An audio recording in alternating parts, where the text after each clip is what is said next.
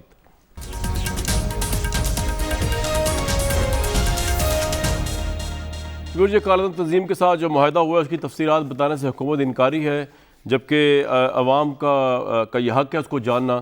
لیکن میں آپ کو ایک بات اور بتا دوں کہ حکومت جو تھی انہوں نے جب جہلم میں رینجرز کو اپوائنٹ کیا، ڈپلوائے کیا، تو حکومت بیسکلی سخت ترین آہنی ہاتھ کے ساتھ ان مظاہرین کو جو ہے وہ ٹیکل کرنا چاہتی تھی، لیکن یہ again army chief general Bajwa جو تھے انہوں نے مذاکرات پر زور دیا حکومت کے ساتھ، اور حکومت پہ بھی زور دیا کہ آپ مذاکرات کریں اور خون خرابہ نہیں ہونا چاہیے۔ اس کی وجہ سے یہ مفتی منیب ہو جائیں یا مولانا بشیر فاروقی ہو جائیں، وہ ہاتھ اٹھا کے آرمی چیف کو دعائیں دے رہے ہیں اور کہہ رہے ہیں کہ ان کی برکت سے یا ان کا 1000% رول ہے یہ سب کچھ کرنے میں۔ تو حکومت کے ہاتھ میں اگر یہ معاملہ رہتا تو خدا نہ خواستہ یہ کچھ بھی یہاں ہو سکتا تھا، مس ہینڈلنگ انتہا ہو سکتی تھی۔ لیکن اب جب کہ معاملہ آگے جا چکا ہے، اب ہمیں تو اس کو عزوہ بخاری صاحب سپورٹ ہی کرنا چاہیے نا، اور ہم اس کو اب کیا کریں؟ ٹھیک ہے ابھی ایگریمنٹ بھی سامنے آ جائے گا، چل جائے گا پتہ ہے انہوں نے کیا کیا ہے اس کے اندر۔ دیکھیں کامران، اس میں سمجھتی ہوں کہ سارے مسئلے میں اگر کسی کا قصور ہے تو وہ دنیا، اور وہ اس لیے ہے کہ جو یہ جب یہ میرا خیال ہے جو آپ کا پروگرام ہے نا مذاکرات، چونکہ وہ ہٹ بہت ہے، تو وہ جو ہے یہ لوگوں سے مذاکرات کرتے ہیں اور لوگ جو ہیں ان کی جانوں پہ بنی ہوتی ہے، تو پھر اب ان کے مذاکرات کو تو کوئی سیریس لے گا نہیں نا، نہ ان کے ساتھ کوئی مذاکرات کرنے مذاق اور رات وہ والی بات کر رہی ہیں کہا، جس کو آپ جی ہاں وہ چونکہ ہٹ پروگرام بہت ہے تو وہ یہ کرتے ہیں، ظاہر ہے یہ بیچارے وہی کر سکتے ہیں، یہ جو یہ شاہی مسخروں کی جو ٹیم ہے یہ وہی کر سکتی ہے، ان کی بلا سے خون گرے۔ مجھے یہ بتائیے کہ یہ لاہور سے جب نکلے تھے، یہ مذاکرات اگر یہ نہ کرتے اور مذاکرات کر لیتے تو یہ اسی وقت مسئلہ حل ہو سکتا تھا۔ یہ انہوں نے پوری قوم کو ہیجان میں کیفیت میں وہ رکھا، جی ٹی روڈ بند رہی، اور یہ بالکل آپ درست کہہ رہے ہیں، جس کو میں آپ کا اپنے انڈورس کیا میرے پہلے پوائنٹ کو، کہ یہ بالکل طاقت کا استعمال کرنے جا رہے تھے، لیکن قومی سلامتی کمیٹی میں ان کو جو ہے ان کو تنبیہ کی گئی کہ آپ یہ نہیں کر سکتے اور یہ نہیں کیا جانا چاہیے۔ دیکھیے ہم نے تو وہ سب نہیں کیا کامران جو یہ بات صحیح ہے، جو انہوں نے کیا آپ نے پیپلز پارٹی نے وہ نہیں کیا۔ کیا ٹی ایل پی کی بالکل، ہم ٹی ایل پی کے دھرنے کے اندر ہم ذرا اس وقت جو حالات ہیں نا مہنگائی کے حوالے سے، ویسے تو عمران خان صاحب کو صرف 500 بندے چاہیے تھے شرم کھانے کے لیے، انہوں نے کہا تھا 500 میرے خلاف آ جائیں گے تو میں استعفیٰ دے کے گھر چلا جاؤں گا۔ اس وقت گلی گلی محلے محلے عمران خان کی مہنگائی کے اوپر جو ہے وہ لوگ سڑکوں پر ہے، لیکن نہیں، ظاہر ہے ان کا لینا دینا نہیں کوئی ان معاملات سے، اور وہ جو ہے یہ بھی نہیں کر سکتے، اور آپ کو جو ہے معاملات کو دیکھنے کی سینس بھی آپ کے اندر نہیں ہے۔ تو پھر آپ جو پاکستان کو اس وقت ایک سٹیک پہ لے آئے ہیں، آپ خون ریزی چاہ رہے تھے، آپ کو سمجھایا گیا، آپ کو بتایا گیا، اگر ہم اتنا سا ذرا سا 2 قطرے اس کے اندر اگر تیل ڈالتے نا، یہ اتنی بڑی آگ لگتی ملک کے اندر کہ جو بجھائے نہیں۔ مجھے پتا آپ نے کیوں نہیں ڈالا، ہم نے فیصلہ میں آپ کو بتاؤں مزمہ صاحبہ، نہیں آپ نے تیل اس لیے ڈالا کہ تیل مہنگا بہت ہو گیا ہے، لیکن چلیں یہ آپ کا پوائنٹ آ گیا، یہ آپ کا پوائنٹ آ گیا۔ ہاں جی یہ بھی درست ہے، میں صرف وائنڈ اپ کر دوں یہ کہتے ہوئے کہ پاکستان ہم سب کا پاکستان ہے، ان کھلنڈروں کے ہاتھ میں جو پاکستان کی تباہی بربادی ہو گئی ہے، اس کے اوپر پھر بھی چاہتے نہ چاہتے اس حکومت کو جو ہے ان معاملات میں اپنے ملک کو بچانے کے لیے سپورٹ کرنا پڑے۔ ہم نے اس کے اوپر سیاست نہیں کی، ہم دھرنوں میں نہیں گئے، ہم نے کھانے نہیں بھیجے، ہم نے سپورٹ فراہم نہیں کی، ہم نے نہیں کہا ہمارے ورکر جانے کے لیے مچل رہے ہیں، ہم نے آگ لگا دو، جلا دو، گرا دو پارلیمنٹ کو، وہ حملہ کر دو، ہم نے یہ نہیں کرایا۔ بالکل ٹھیک ہے صداقت بھائی، آپ کو کم از کم اپوزیشن کا آج دونوں معزز پارٹیز کے جو دونوں معزز اراکین موجود ہیں ان کو شکریہ ادا کرنا چاہیے تہہ دل سے، انہوں نے اس طرح ایکسپلائٹ نہیں کیا جس طرح آپ نے ایون فیض آباد کا دھرنا ایکسپلائٹ کیا، اور آپ تو خیر دھرنا لے کے پہنچ ہی گئے تھے۔ ایک تو یہ بات، دوسرا مجھے بتا دیں میرے بھائی، یہ کس انصاف کے اصول کے تحت ہے کہ ایک چیز جو ان کے لیے غلط ہے 6 اکتوبر سے پہلے ان کے جو لوگوں نے کی، وہ آپ کے وزراء کے لیے ٹھیک ہو گئی ہے؟ وہی کوئی انصاف ہے اس دنیا میں یار؟ کوئی اللہ کو جان دینی ہے، کوئی میزان آپ کا مختلف ہی ہے انصاف کا؟ یہ نیب تیسرا ترمیم آرڈیننس کیا مذاق ہے بھائی یہ انصاف کے ساتھ؟ اچھا کامران، یہ جو آپ نے ہمارے کامیاب ہینڈلنگ تھی اس سارے معاملے کو، پیسفل ہینڈلنگ، اس کو آپ نے مذاق اور میں نہیں کہہ رہا، بشیر فاروق صاحب کہہ رہے ہیں۔ دکھ بھی ہوا اس بات۔ اچھا سن لینا، مجھے جواب جانے دینا، ان کو جواب دیں۔ پھر میں وہی مجھے الفاظ اسی طرح استعمال کرنے پڑیں گے۔ مجھے اس شو باز کے اس خونی صبح اور اس رانا ثناء اللہ کے وہ خونی دن کی یاد ہے جس دن بچوں اور بچیوں پہ اور حاملہ عورتوں پہ ان ظالموں نے دہشت گردی کی تھی، گولیاں ماری تھی۔ وہ اگر اس وقت تو میرا خیال ہے عظمہ صاحبہ کا بھی دل تڑپا تھا کہ عظمہ صاحبہ کا بھی دل تڑپا تھا ان ظالموں سے، وہ خونخوار بھیڑیوں سے جنہوں نے بچوں کو گولیاں ماری تھی۔ آج اگر آپ کو تکلیف ہو رہی ہے تو صرف اس کو تکلیف ہوگی جو امن کا دشمن ہے، اس کو تکلیف ہوگی جو پاکستان میں پرامن طریقے سے گورنمنٹ کرنے کا دشمن ہے، اس کو تکلیف ہوگی۔ اور مجھے پتہ ہے کہ آپ کو کیوں تکلیف ہوتی ہے فوج کی انوالومنٹ سے۔ فوج ہماری حکومت کا ادارہ ہے اور جہاں دل کرے گا ہم استعمال کرتے ہیں۔ آپ سڑتے ہیں تو سڑیں، یہاں بھی کوئی سڑے، کوئی لندن میں سڑے، کوئی انڈیا میں سڑے، یہ فوج اسی طرح پاکستان کے سیکیورٹی کے مسائل حل کرے گی اور جلنے والوں کو ڈیش ڈیش ڈیش، جلنے والوں کو ڈیش ڈیش ڈیش۔ ایک منٹ، یہ کیا بات ہوئی بھائی؟ یار خواتین بیٹھی ہیں، جلنے والوں کو ڈیش ڈیش ڈیش۔ عظمہ میں آپ کی بات میں نہیں بولا، عظمہ میں آپ کی بات میں نہیں بولا۔ عظمہ آپ نے جو کہا، آپ نے شکریہ کہا، آپ نے مذاق کہا، آپ کی بات پوری ہوگی نہ مجھے بات کرنا، یہ کوئی ان کو روکیں۔ اگلی بات یہ کہ ہم نے دھرنا نواز شریف کی حکومت نے، نون لیگ نے جو قانون تھا اس کو تبدیل کیا تھا، اس حلف نامے کو تبدیل کیا تھا۔ there was a political issue، اس کے political consequences تھے۔ 7 دفعہ اگر دھرنا ہوا ہے تو 4 دفعہ آپ نے ان سے۔ ٹھیک ہے سر، آپ کا پوائنٹ آ گیا، آپ کا پوائنٹ آ گیا۔ میں نیب آرڈیننس پہ دوبارہ بات کرتا ہوں، پلوشا کے بعد جانا ہے۔ ہم نے اللہ پلوشا صاحبہ وہ کہہ رہے ہیں آپ لوگ جل رہے ہیں فوج کی ہینڈلنگ سے اور جلنے والے کو ڈیش ڈیش ڈیش، تو یہ آپ جیلس فیل کر رہے ہیں؟ فوج تو ان کا ماتحت ادارہ ہے بھائی، منسٹری آف انٹیریئر کے انڈر آتا ہے۔ حالانکہ یہ اور بات ہے، ڈیفنس کے انڈر آتا ہے، یہ اور بات ہے کہ ان کی مرضی کا ڈی جی آئی صحیح کو نہیں ملا، یہ ان کی کریڈیبلٹی ہے۔ لیکن بہرحال جی بہرحال میں اب کہنا تو نہیں چاہتی تھی، لیکن ڈیش ڈیش ڈیش وہ ہے جو انہوں نے اس ملک کے ساتھ کیا ہے۔ لہٰذا اس قسم کی باتیں کرنے سے پہلے ذرا دھیان رکھیں کہ آپ نے کیا کیا ہے اور 3 سال کے بعد آپ کی کیا پرفارمنس ہے۔ اس کے بعد اگر بڑے آپ کسی جو ہے وہ جنت کے باغوں میں ہمیں لے گئے تو جو مرضی کہیں ہم برداشت کریں گے، لیکن اس وقت یہ جو آپ الفاظ استعمال کر رہے ہیں یہ کسی بھی حکومتی رکن کے لیے ایسے حالات میں جب لوگ مر رہے ہیں بھوک سے، ایل پی جی کا سلنڈر جو 15 کلو والا 15 دن پہلے 2700 کا تھا، آج 3200 کا ہے اور ابھی پھر بڑھا ہے۔ لہٰذا آپ صرف دیکھیے کہ حالات کیا ہیں، اس کے بعد آپ جو مرضی منہ شگافیاں کریں، ہمیں کوئی اعتراض نہیں۔ دوسری بات یہ ہے کامران شاہد صاحب کہ ان سے یہ پوچھئے کہ وہ جو پولیس والے جو ہیں جو جلنے کا کہتے ہیں نا، میں آپ کو ایک بات بتا دوں، اب جتنی مرضی چمچہ گیری کر لیں وہ بات نہیں ہے، آپ کو بھی پتہ ہے۔